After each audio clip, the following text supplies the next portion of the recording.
Asan'ny Apostoly toko faha-16. Timoty niara-dita amin'ny Paoly sy Silasy.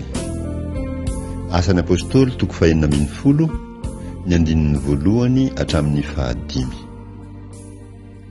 De tonga tany Derbe sy Listra koa izy. Ary indro nisy mpianatra anankiray teo, atao hoe Timoty, zanaky ny vehivavy jiosy izay nino, fa jentilisa rainy. Ary tsara laza teo amin'ny rahalahy tany Listra sy Iconium izy. Koa tiany Paoly hoentiny miaraka aminy izy. De nalainy izy ka nofrany noho ny jiosy tany amin'izany tany zany, satria fantatra izy rehetra fa jentilisa rainy. Ary nandeha nitety ny tanàna tao izy, de natolony ho tandreman'ny olona ireo didina voky ny apôstôly sy ny loholona tany Jerosalema. Ary ny anahery finoana ny fiangonana sady ny hamaro isan'andro. Nankany Makedonia i Paoly sy ireo mpiaradia aminy. Asan'ny Apôstôly toko faha-16, andinin'ny 4 hatramin'ny 12. Ary rehefa norarany fanahy masina tsy hitory teny tany Azia izy, de nandeha namaky ny tany Frigia sy Galatia, ka efa tonga tany antsisiny Misia, de nitady ankany Bitinia izy, fa tsy navelan'ny fanahiny Jesosy. Ary rehefa nandalo any Misia izy, dia nidina nankany Troasy. Ary noho ny alina de nisy fahitana niseo tamin'ny Paoly, koa indro nisy lehilahy Makedoniana nitsangana teo, ka nangataka azy hoe, mita mankaty Makedonia, ka vonjeo zahay. Ary noho nahita ny fahitana izy, de nitady handeha niaraka tamin'izay hankany Makedonia izahay, satria nataonay fa Andriamanitra no efa niantso anay hitory ny filazantsara amin'ny olona any. Ary noho niondrana antsambo niala tany Troasy izahay, de nizotra nankany Samotrakia. Ary noho ny ampitso de nankany Neapolia. Ary noho niala teo zahay, de nankany Filipi, izay tanàna voalohany amin'izany zaratany Makedonia izany, sady zanam-panjakana. Ary nitoetra teo amin'izany tanàna izany andro vitsivitsy izahay. Lidia, vehivavy voalohany niova fo tany Eoropa. Asan'ny Apôstôly toko faha-16, ny andinin'ny 17 hatramin'ny 15. Ary tamin'ny andro sabata, de nivoaka teo ivelan'ny vavahady zahay nankeny amoronony, izay nataonay fa nisy fitoerana fivavahana.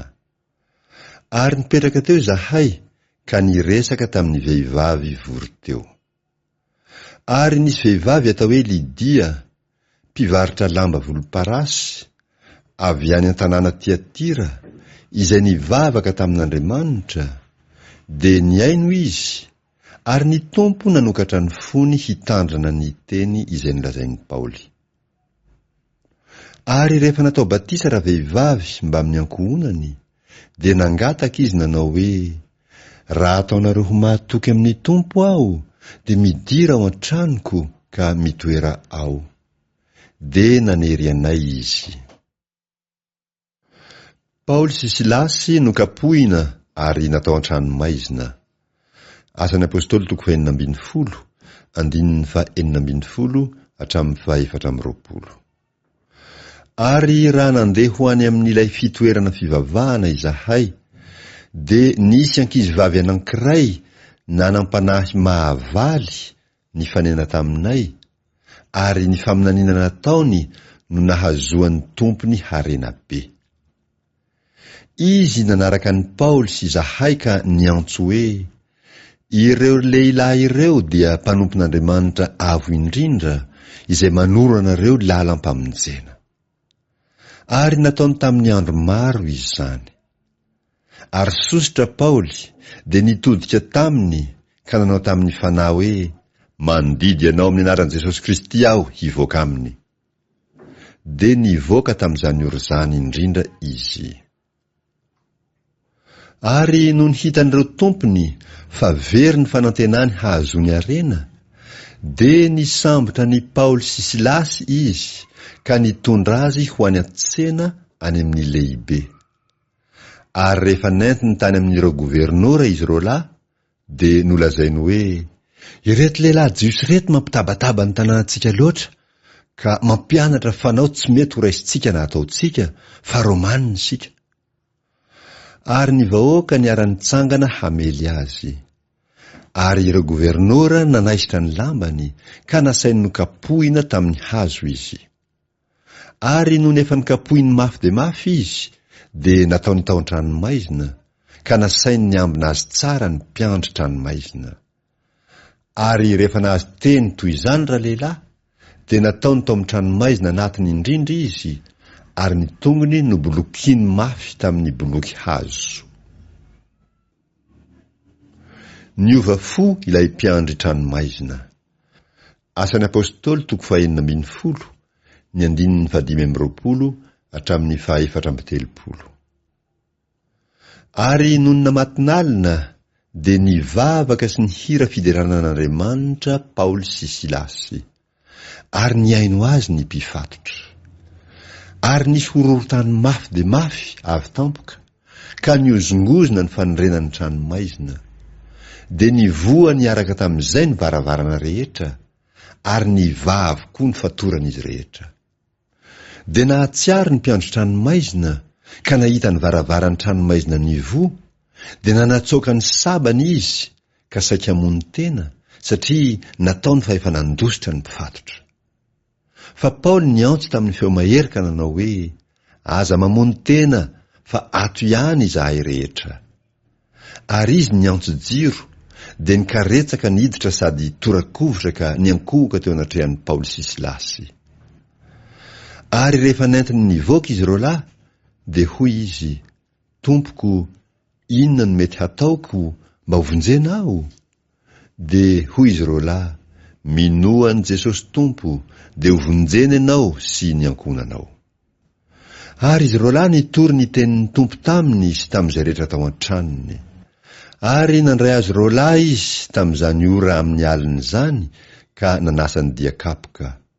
Ary natao batisa tamin'izay izy mba amin'izay azy rehetra. Ary rehefa nentiny niakatra ao an-trano izy roalahy de norosony hanina teo anoloany de nifaly indrindra izy mba amin'izay rehetra tao an-tranony satria efa nino an'Andriamanitra. Paoly sy Silasy navoaka ny tranomaizina. Asan'ny Apostoly toko faha-12 andininy fa 530 hatramin'ny 400. Ary rehefa maraina ny andro, ireo gouvernorra de naniraka ny mpitandefina ka nanao hoe alefaso ireo olona ireo.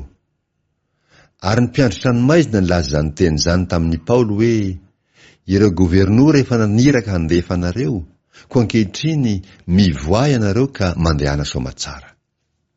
Fa hoy Paoly taminy, efa nokapohiny tsy voatsara teo amin'ny miariary zahay, kanefa romanina zahay, ka nataony tao an-tranomaizina, ary ankehitriny moa mamoaka anay mangingina va izy? Tsia, fa aoka izy ihany no hankatỳ hamoaka anay.